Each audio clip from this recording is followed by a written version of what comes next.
بسم اللہ الرحمن الرحیم۔ السلام علیکم ناظرین، میں ہوں مہرین سبتین اور یہ ہے میرا یوٹیوب چینل۔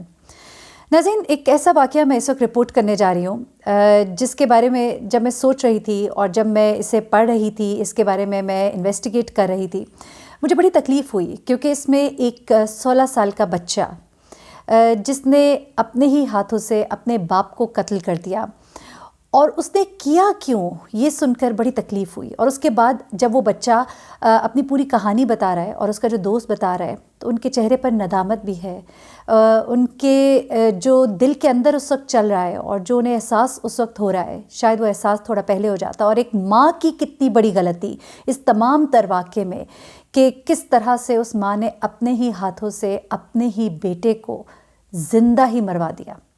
کس قدر میں سمجھتی ہوں کہ ایک ماں جو ہے وہ اپنے جذبات پہ قابو کرنا جانتی ہے، اپنی اولاد سے ان باتوں کو چھپاتی ہے کہ جس کی وجہ سے وہ کوئی بڑا نقصان نہ کر دے، لیکن یہ ایک ایسی ماں تھی جس نے اپنے ہی بیٹے کو مجرم، قاتل بنا دیا۔ یہ واقعہ کیا ہے، میں اس کی تفصیل آپ کو بتاتی ہوں۔ شاد باغ کے علاقے میں یہ رپورٹ کیا گیا، اسی بچے کی مدعیت میں اس کے باپ کے قتل کا مقدمہ درج کیا گیا۔ ایک اچھے کھاتے پیتے گھرانے سے اس لڑکے کا تعلق ہے۔ اس کا باپ جو ہے پراپرٹی ڈیلر بھی تھا، انسٹالمنٹ پہ چیزیں بھی دیتا تھا، ایک اچھا گھر تھا ان کے پاس، لڑکے نے بہت اچھے کپڑے بھی پہنے ہوئے تھے جب وہ یہ تمام تر تفصیلات بتا رہا تھا۔ لگتا تھا کہ ایک اچھے گھر سے اس کا تعلق ہے، کھاتے پیتے گھر سے اس کا تعلق ہے۔ اب ہوا کیا واقعہ، یہ میں آپ کو بتاتی ہوں۔ 25 نومبر 2020 کو ایک فارم ہاؤس پر ایک مردہ شخص ملتا ہے۔ مردہ شخص کی لاش جو ہے وہاں پر ہوتی ہے، اور اس حوالے سے ہمسائے جو ہیں وہ پولیس کو کال کرتے ہیں۔ اس کے بعد پولیس وہاں پہ پہنچتی ہے۔ وہاں پہنچ کر جو ایک ان کا روایتی طریقہ ہوتا ہے وہ سب کچھ کیا جاتا ہے۔ لیب کے لیے شواہد جو ہیں وہ بھجوائے جاتے ہیں، جیو فینسنگ کی جاتی ہے۔ اب کہاں سے معاملہ جو ہے، پولیس کو کہاں سے شکوک و شبہات گزرتے ہیں، اور اس لڑکے کی سٹوری بیسیکلی کیا ہے وہ میں آپ کو بتاتی ہوں۔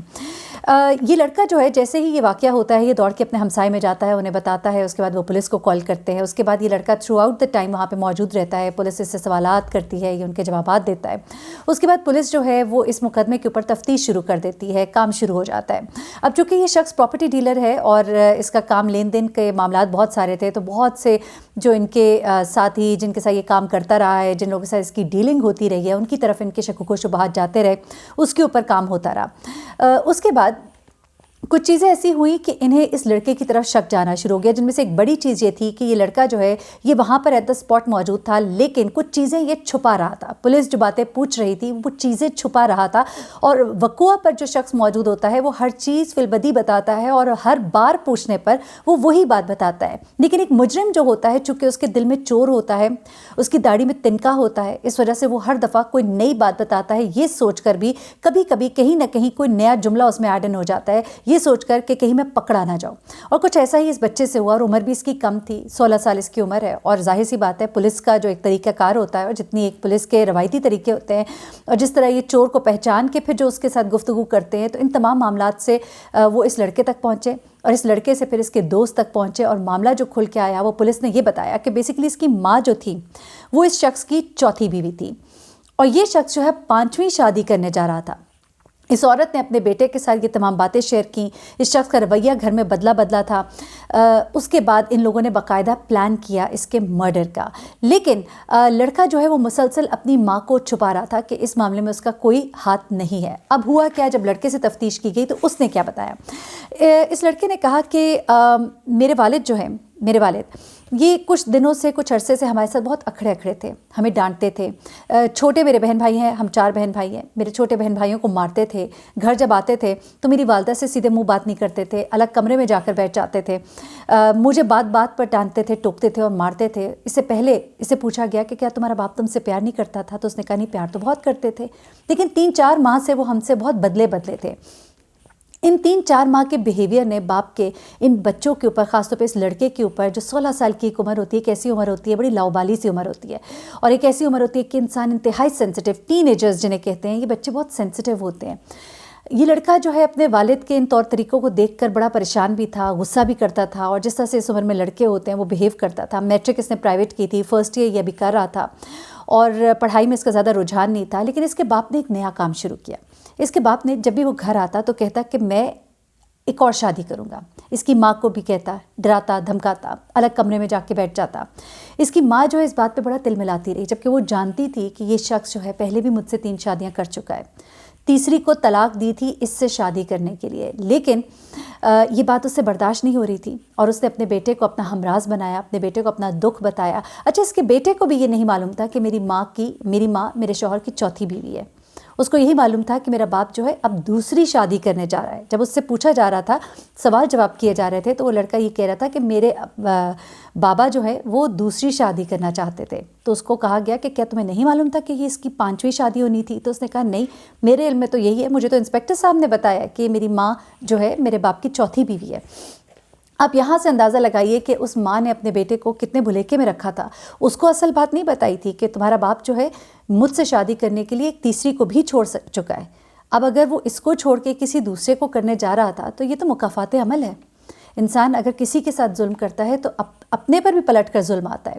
لیکن اب دیکھیے کہ اس عورت نے ظلم جو ہے صرف اپنی ذات پر نہیں کیا, اس نے اس بچے کی زندگی برباد کر دی. اور اس بچے کے ساتھ مل کر انہوں نے پلان کیا کہ ہم اس کا مرڈر کریں گے. اب مرڈر کرنے کے لیے پہلے انہوں نے پلان کیا کہ ہم کسی شوٹر کو ہائر کریں گے.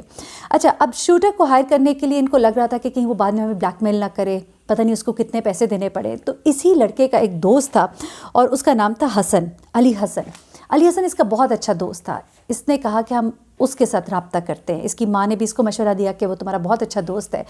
اور کتنی افسوس کی بات ہے کہ ایک عورت نے کسی اور کی اولاد کو بھی کس طرح خراب کیا. لیکن اب کیا ہوتا ہے, یہ اپنے دوست سے ذکر کرتا ہے. جب اس کے دوست سے تفتیش ہو رہی تھی اور سوال جواب ہو رہے تھے, تو اس کا دوست کہتا ہے کہ میں اس کو منع کرتا رہا, میں اس کو سمجھاتا رہا, لیکن یہ باز نہ آیا.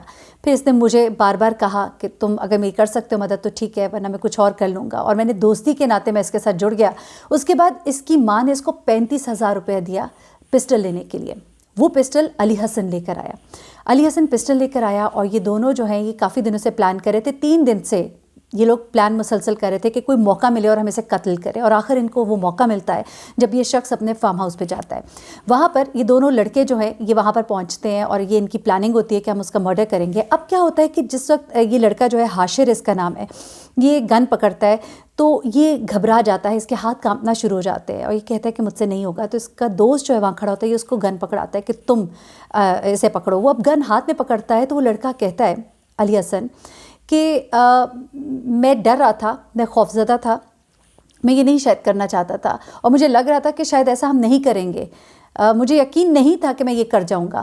لیکن وہ کہتا ہے کہ میں نے اسے کہا کہ پھر تم نے گولی کیسے چلائی؟ وہ کہتا ہے کہ میں ابھی اسی کشمکش میں تھا کہ اس کے باپ نے مڑ کے میری طرف دیکھا اور ان کی نظر میری پسٹل پہ پڑ گئی اور مجھ سے ایک دم سے ٹریگر دب گیا, اور وہاں پر ہی اس کا جو باپ ہے وہیں پر دم توڑ گیا.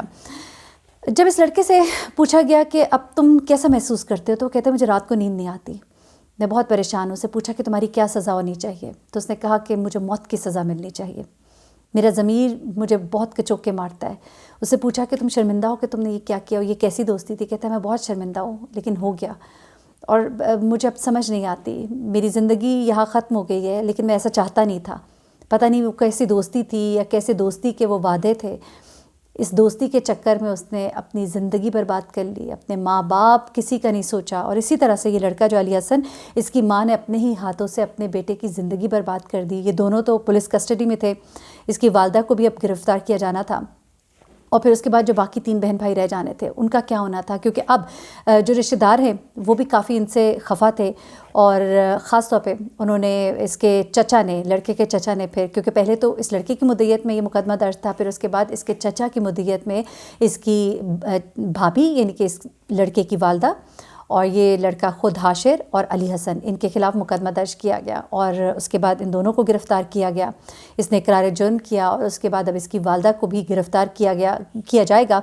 اور یہ سب کچھ تو ہوگا, لیکن کتنی زندگیاں برباد ہو گئیں صرف ایک آپ کی جیلسی کی وجہ سے, آپ کے حسد کی وجہ سے, آپ کے غصے کی وجہ سے. ایک آپ کو آپ کی چاہت نہ مل پائی, یا آپ جو ہیں جو چاہتے ہیں ویسا نہیں آپ کی زندگی میں ہو رہا, تو وہ حاصل کرنے کے لیے ایک ماں اتنی بھی ظالم ہو سکتی ہے کہ اپنے بیٹے کو آلے کے طور پہ استعمال کرتی ہے. یہ ایک ایسی ماں کی کہانی ہے. مجھے مہرین سبطین کو اجازت دیجیے گا, اپنا بہت خیال رکھیے گا اور غصے میں بہت خیال کیا کیجیے اور ہر پہلو پر غور کیا کیجیے. اللہ حافظ.